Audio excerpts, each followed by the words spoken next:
ದಿಲ್ಲಿಯಲ್ಲಿ ಡಿಕೆಶಿ ಸಂಕ್ರಮಣವೋ ಆಕ್ರಮಣವೋ? ನಿನ್ನೆ ಹೈಕಮಾಂಡಿನ ಸನ್ನಿಧಾನದಲ್ಲಿ ನಡೆದ ಅಸ್ಸಾಂ ಅಸೆಂಬ್ಲಿ ಚುನಾವಣೆಯ ಸಮಾಲೋಚನಾ ಸಭೆಯಲ್ಲಿ ಪಾಲ್ಗೊಂಡ ಉಪಮುಖ್ಯಮಂತ್ರಿ ಡಿಕೆ ಶಿವಕುಮಾರ್ ಬಹುಶಃ ಮುಖ್ಯಮಂತ್ರಿ ಪದವಿಯ ತಮ್ಮ ಕನಸಿನ ಈಡೇರಿಕೆಗೆ ಅಂತಿಮ ಸುತ್ತಿಗೆ ಧಾವಿಸಿದ್ದಾರೆ ಅಂತ ಕಾಣುತ್ತೆ.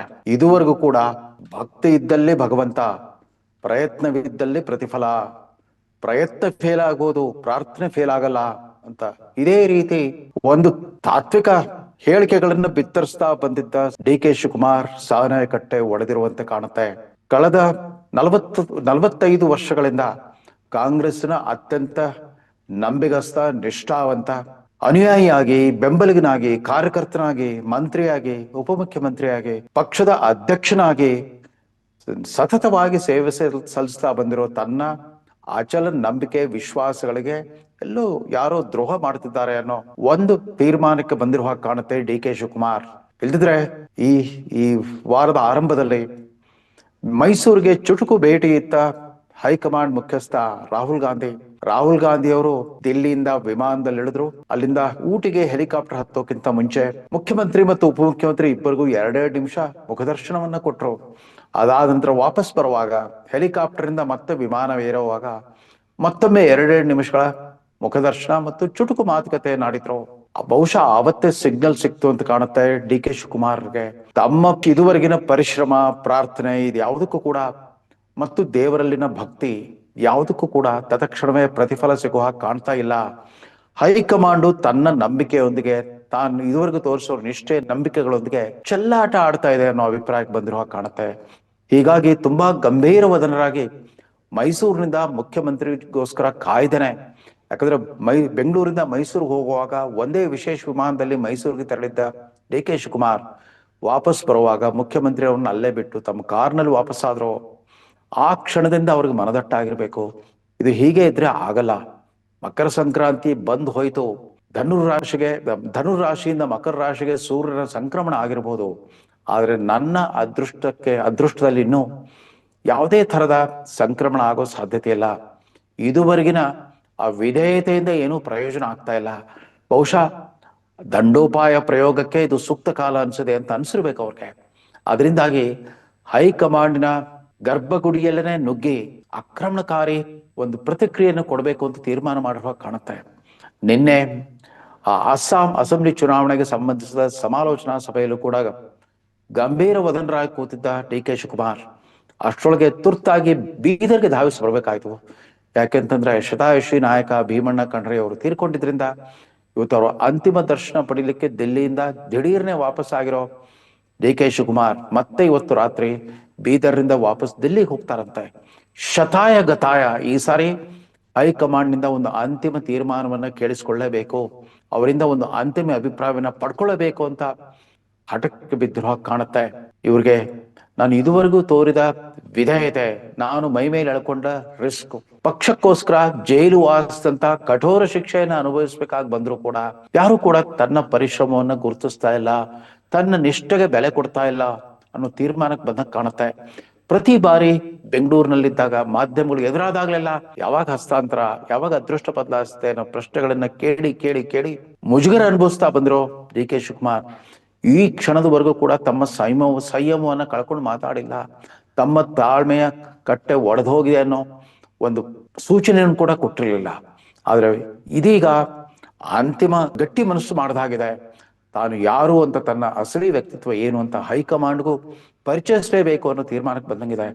ಅದರಿಂದಾಗಿನೇ ಯಾವ ಸೋನಿಯಾ ಗಾಂಧಿ ಮತ್ತು ರಾಹುಲ್ ಗಾಂಧಿಯ ಸನ್ನಿಧಿಯಲ್ಲಿ ಕೆ.ಸಿ. ವೇಣುಗೋಪಾಲ್ ಮತ್ತು ರಣದೀಪ್ ಸುರ್ಜೇವಾಲಾ ಅವರ ಸಮ್ಮುಖದಲ್ಲಿ ನಡೆದ 2023 ಒಂದು ಒಪ್ಪಂದ ಏನಿತ್ತು, ಒಳ ಒಪ್ಪಂದ ಏನಿತ್ತು, ಅದನ್ನ ಮತ್ತೊಮ್ಮೆ ನೆನಪಿಸ್ಬಿಟ್ಟು ಆ ಕುರಿತಂತೆ ನೀವು ಖಚಿತ ತೀರ್ಮಾನವನ್ನ ಕೊಡಿ, ಆದ್ರೆ ಆಗತ್ತೆ ಅಂತ ಹೇಳಿ, ಇಲ್ದಿದ್ರೆ ಇಲ್ಲ ಅಂತ ಹೇಳಿ ಅಂತ ಸ್ಪಷ್ಟವಾದ ಒಂದು ಉತ್ತರವನ್ನ ಪಡ್ಕೊಳ್ಳಕ್ಕೆ ಈ ಸಾರಿ ಅವ್ರು ಗಟ್ಟಿ ಮನಸ್ಸು ಮಾಡ್ದಾಗ ಕಾಣುತ್ತೆ.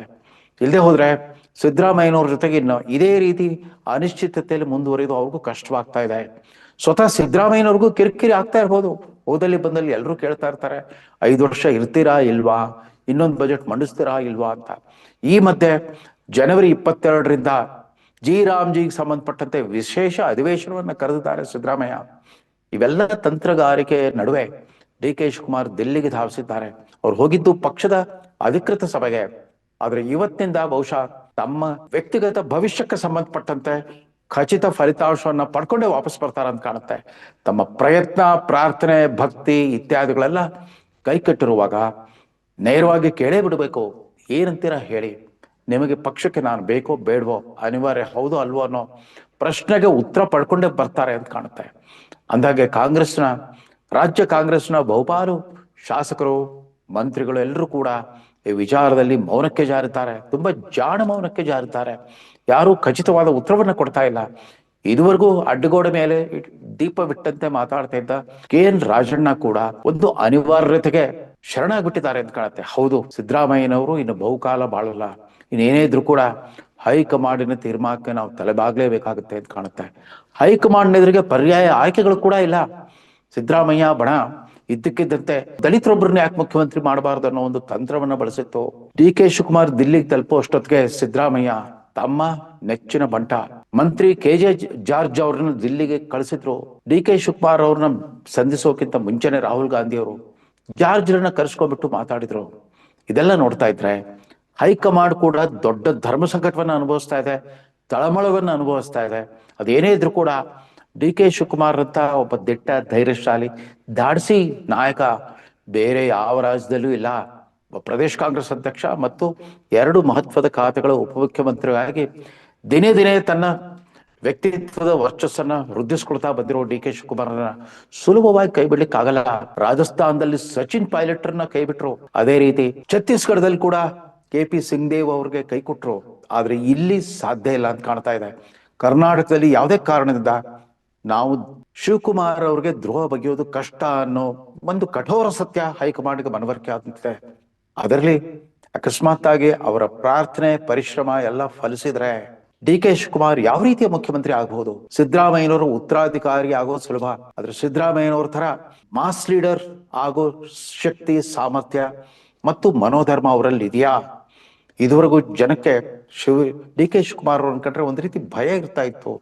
ಆ ವ್ಯಕ್ತಿ ತುಂಬಾ ಮುಂಗೋಪಿ, ಸೆಡುಕ್ತಾರೆ, ದರ್ಪ ದೌಲತ್ತನ್ನು ಪ್ರದರ್ಶಿಸ್ತಾರೆ ಇತ್ಯಾದಿಯಾಗಿ ವಿಸ್ಮಾತ್ನಲ್ಲೇ ಆಡ್ಕೊಳ್ತಾ ಇದ್ದ ಈ ಕಾಂಗ್ರೆಸ್ ಹಿರಿಕಿರಿಯ ನಾಯಕರುಗಳು ಯಾರು ಕೂಡ ಮುಖಾಮುಖಿಯಾಗಿ ಡಿ ಕೆ ಶಿವಕುಮಾರ್ ಅವರ ವ್ಯಕ್ತಿತ್ವದಲ್ಲಿ ಇಂಥ ದೋಷ ಇದೆ, ಇದನ್ನ ಸರಿಪಡಿಸ್ಕೊ ಅಂತ ಹೇಳೋ ಧೈರ್ಯ ಯಾರಿಗೂ ಬಂದೇ ಇಲ್ಲ. ಎಲ್ರೂ ಅವಕಾಶವಾದಿಗಳು. ಅಕಸ್ಮಾತ್ ಅವ್ರು ಮುಖ್ಯಮಂತ್ರಿ ಆದ್ರೆ ತಮಗೂ ಅವರ ಮಂತ್ರಿಮಂಡಲದಲ್ಲಿ ಒಂದು ಸ್ಥಾನ ಕೊಡ್ತಾರಾ ಇಲ್ಲೋ ಅನ್ನೋ ಲೆಕ್ಕಾಚಾರ ಬಿಟ್ರೆ ಬೇರೆ ಏನು ಕಾಣಿಸ್ತಾ ಇಲ್ಲ. ಪಕ್ಷಕ್ಕಾಗಿ ಡಿ ಕೆ ಶಿವಕುಮಾರ್ ಕೊಟ್ಟಿರಬಹುದಾದ ಕೊಡುಗೆಗಳ ಬಗ್ಗೆ ಕೂಡ ಯಾರು ಮಾತಾಡ್ತಾ ಇಲ್ಲ. ಏನೇ ಇರಲಿ, ಹೈಕಮಾಂಡಿನ ಧರ್ಮ ಸಂಕಟ ಇನ್ನೇನು ಬಗೆಹರೋ ಹಂತಕ್ಕೆ ಬಂದ್ಬಿಟ್ಟಿದೆ. ಮತ್ತೆ ಅವ್ರ ಖಾಲಿ ಕೈಯಲ್ಲಿ ಬೆಂಗಳೂರಿಗೆ ವಾಪಸ್ ಡಿ ಕೆ ಶಿವಕುಮಾರ್ನ ವಾಪಸ್ ಕಳಿಸೋದು ಎಷ್ಟು ಕಷ್ಟ ಅಂತ ಸೋನಿಯಾ ಗಾಂಧಿ, ರಾಹುಲ್ ಗಾಂಧಿ ಮತ್ತು ಪ್ರಿಯಾಂಕಾ ವಾದ್ರಾ ಗಾಂಧಿ ಅವ್ರಿಗೂ ಮನವರಿಕೆ ಆಗಿರ್ಬೋದು. ಅದೇ ರೀತಿ ಗರ್ಭಗುಡಿಯ ದ್ವಾರಪಾಲಕರಾದ KC ವೇಣುಗೋಪಾಲ್ ಮತ್ತು ರಣದೀಪ್ ಸುರ್ಜೇವಾಲಾ ಅವ್ರಿಗೂ ತಮ್ಮ ಅಸಹಾಯಕತೆ ಮನವರಿಕೆ ಆಗಿರಬಹುದು. ನೋಡೋಣ, ಈ ಬಾರಿ ಅವರ ಅದೃಷ್ಟದಲ್ಲಿ ಸಂಕ್ರಮಣವಾಗುತ್ತೋ ಅಥವಾ ಆಕ್ರಮಣಕಾರಿ ಹೋರಾಟವೇ ನಡೆಸಬೇಕಾಗುತ್ತೋ ಕಾದ್ ನೋಡೋಣ ಅಂತ ಹೇಳ್ತಾ ಈ ಸಂಚಿಕೆ ಮುಗಿಸ್ತಾ ಇದ್ದಾರೆ. ನಮಸ್ಕಾರ.